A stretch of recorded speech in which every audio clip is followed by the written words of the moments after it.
Okay, so it's very interesting how they did this textbook. They put vectors right in with complex numbers and polar graphs. And there's a good reason for that. It's because a lot of the math looks very similar. But I guess the bad thing about it is we have brand new vocabulary, and it feels like we're doing a new topic, even though we're still basically using the same geometric arguments, like discussions. So my job today is to explain to you what a vector is, okay, and to sort of help you understand it, and to give you all the different notations you're going to need for vectors, okay? And then tomorrow my job is to show you how to use basic arithmetic, how the arithmetic works with vectors. Okay, so maybe you remember doing matrices. Does anybody remember doing matrices? Back in Algebra 2, how many of you did matrices? Matrix A times matrix B. Matrix A times matrix B doesn't always even exist. But when it does, there's a very specific way to multiply them. Okay? So we're going to see the same kind of thing happens with vector world. In the vector world, there's a very specific meaning when I say multiply the vectors. Or when I say cross product the vectors. Okay?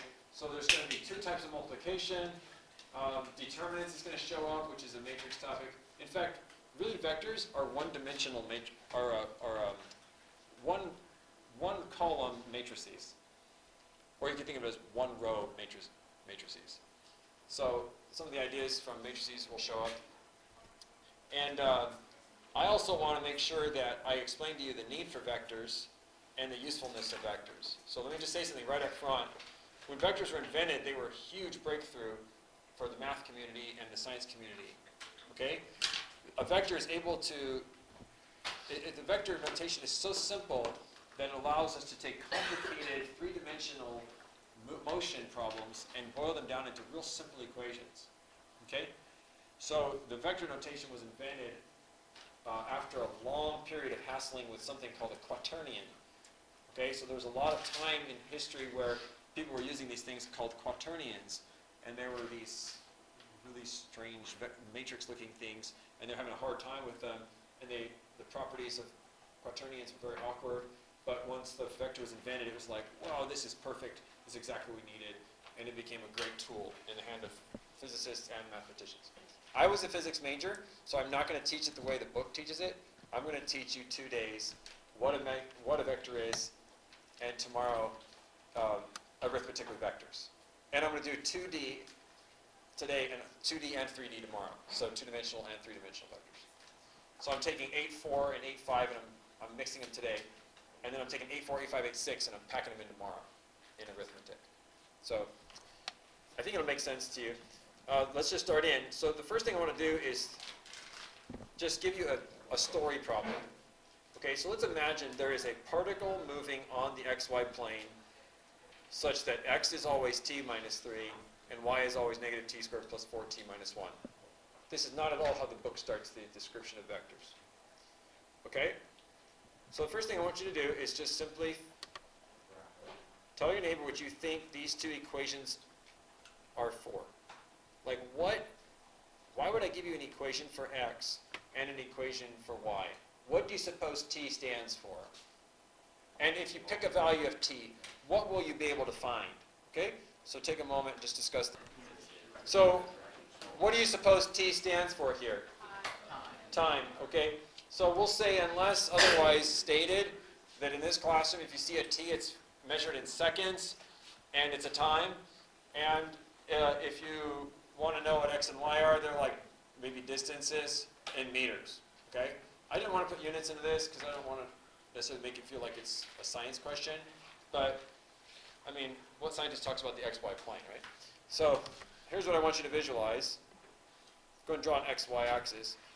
And these are both real number lines. We're not doing a complex graph paper here. What's going on is, don't draw this red squiggly, but there's something moving along on the xy plane.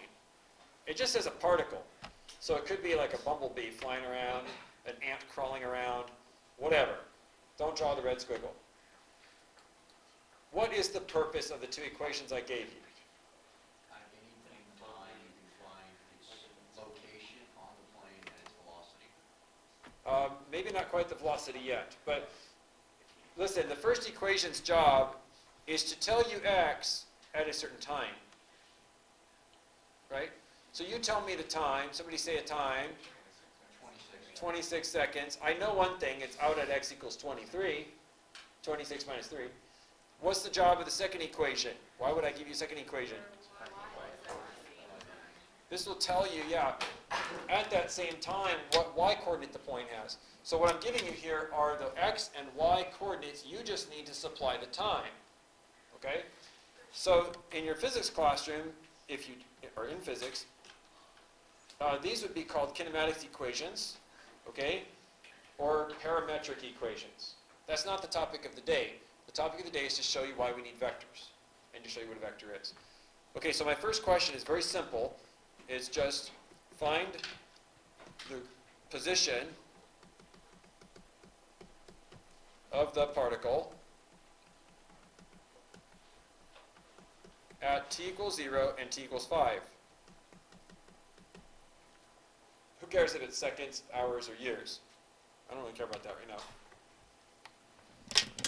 Okay, so why don't you guys do me a favor, plug in 0 into both of these, and you'll know exactly where the particle was when time was 0. Then plug 5 into each of these, and you'll know exactly where the particle was when the time was 5.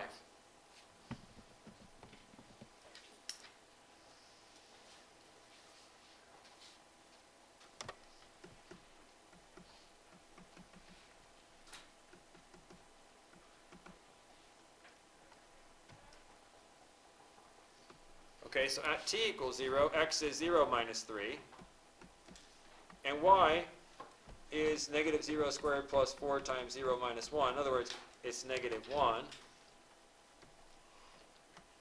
You don't need a calculator for that. So t equals 0 typically would be sort of the beginning of time.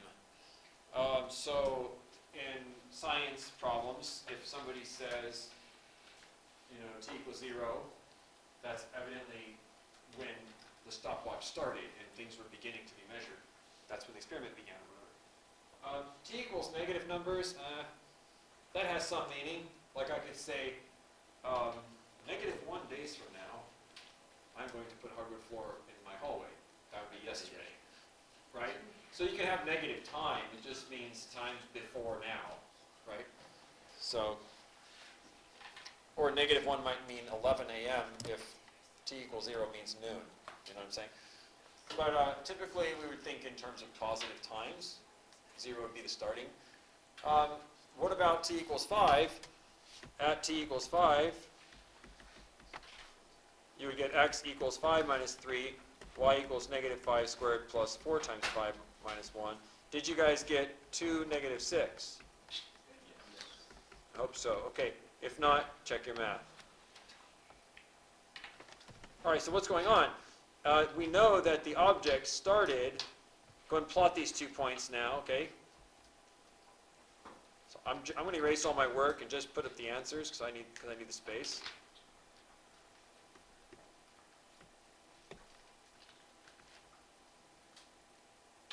And erase this garbage. It's just scratch work. Okay, so for part B, plot the initial point, P, and the final point, let's call it Q.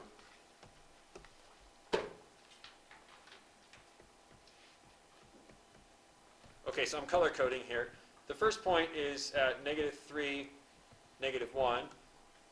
And that last point we found was at 2, negative 6. Now what happened between time 0 and time 5 is a mystery. The ant, or whatever it is, did some traveling randomly around on the plane. It's actually not so very random. The equations are right here. It has to follow these equations. But the point is, I don't really care what happened between the blue and the red. I really only care that the starting point was the blue and the ending point was the red, you see. So I would like to sort of quantify what happened here on average.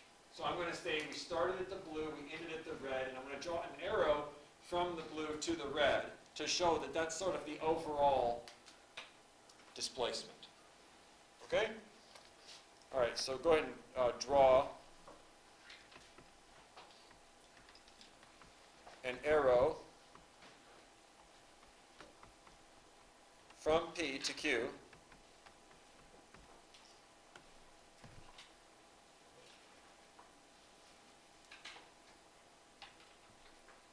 This thing is called a vector. This green thing. This is called vector PQ. Okay? So here's where some new vocabulary comes in for some of you. If you've been in physics class, you've probably already heard of vectors. Vector is a very simple thing.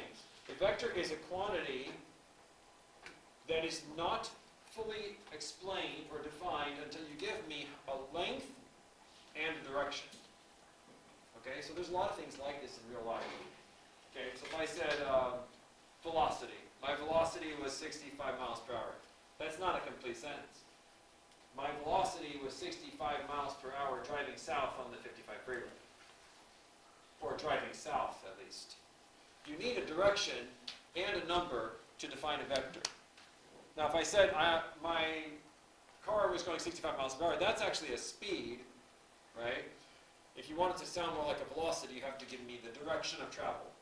My velocity is 65 miles per hour eastward, you see. So without that direction, it's not a vector.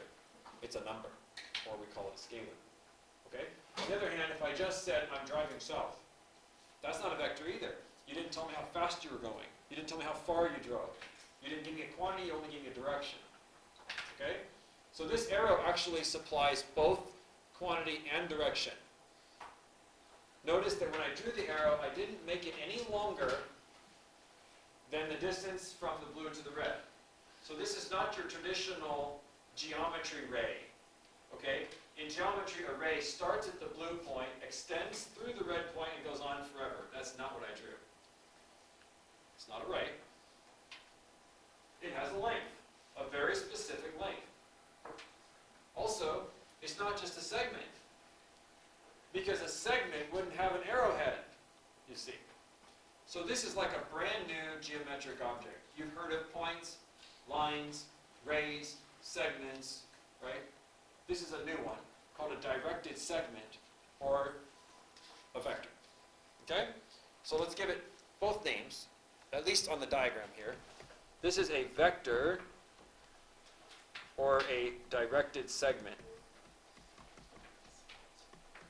Now, we've been working with directed segments for a while, and you maybe didn't realize it, but every time I said r cis theta, we were thinking specifically of a point based on the pole, right? So when I said, 8 cis 12, that has a very specific meaning. It doesn't mean go 8 in any old direction. When you plot 8 cis 12,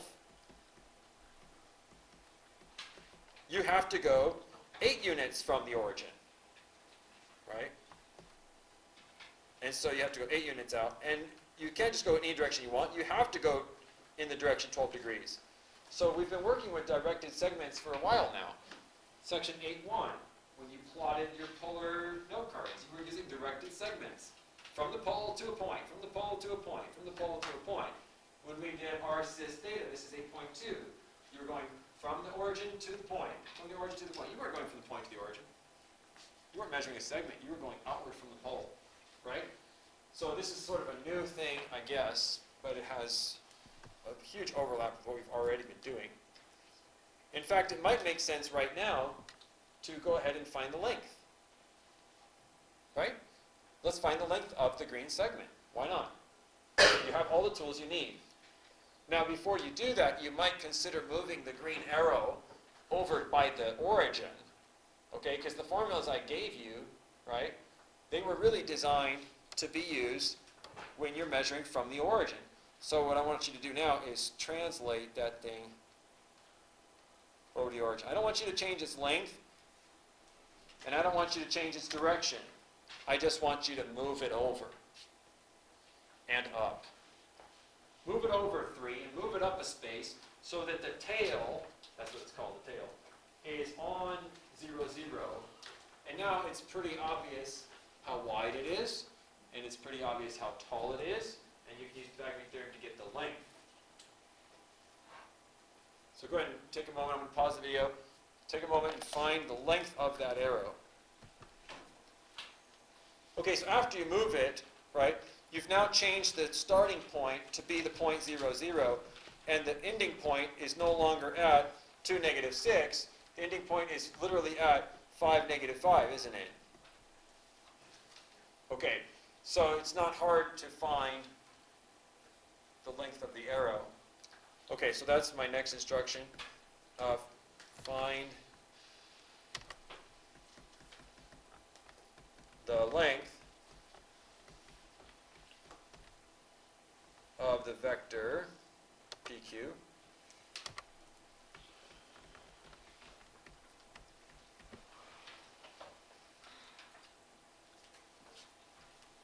Okay, so hopefully you got square root of 50. Did anyone not get that? It's just basically 5 this way and 5 this way, so it's 25 plus 25 square root. Okay, so hopefully you got root 50. And what about the direction? What about the direction of that vector? Find the direction of vector PQ.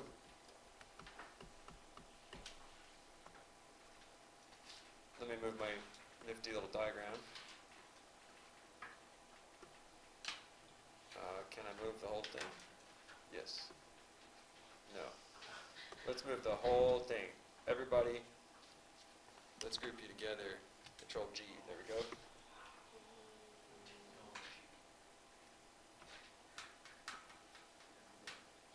Okay, you can use calculator if you want to, but I think that's a 45, 45, 90 triangle, right? Which of course you're welcome to do inverse tan of 5 over 5. Now, that's a 45-degree angle, but it's pointing down into quadrant 4, so we should probably give it what angle there? 315. 315 is a great description. This is the direction 315. Definitely. 45 degrees right into quadrant 4.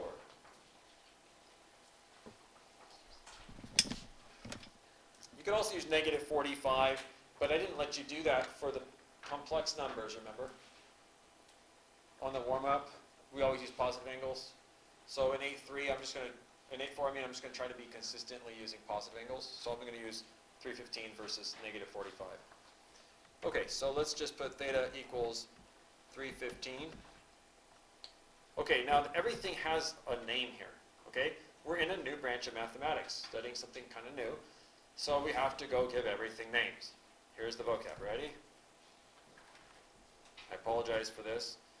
But the length of the vector is not called length of the vector. Remember in section 8.1 we called it r, the distance to the origin. In section 8.2 we called it modulus, or absolute value z. I regret to inform you there's a new name for it altogether now, and it's the magnitude. Magnitude. So we will be using this word instead of the word length. Okay? We also don't call it r, we don't call it absolute value z, we call it double bar PQ.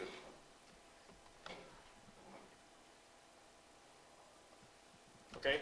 So the vector is written as PQ, and it almost looks like it's supposed to be read ray PQ, but that arrowhead is a slightly different style there, see? It's just a half arrowhead there. So that's read vector PQ, and with the bars on it, it's called magnitude or length of vector PQ. Sorry about the new notation. Fortunately, the angle theta is just the direction. So that's not a new vocab term.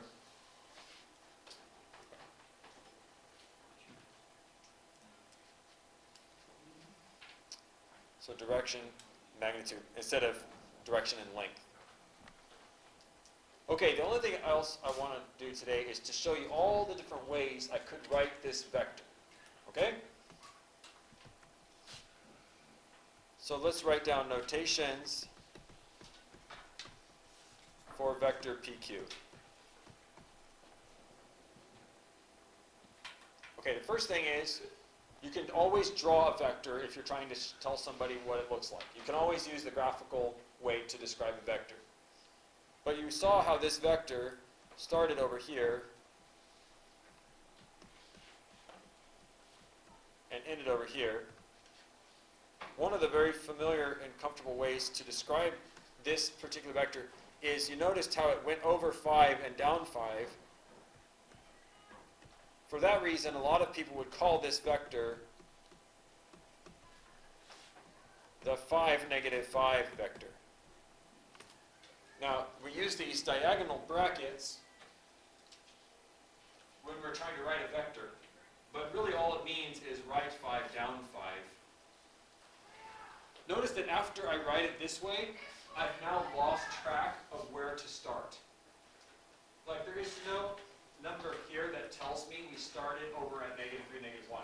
So this is sort of a condensed description of just the run and the rise that will take you from P to Q. It does not give you any starting value. So if you've heard in your science class, your teacher will say, a vector is independent of the starting position.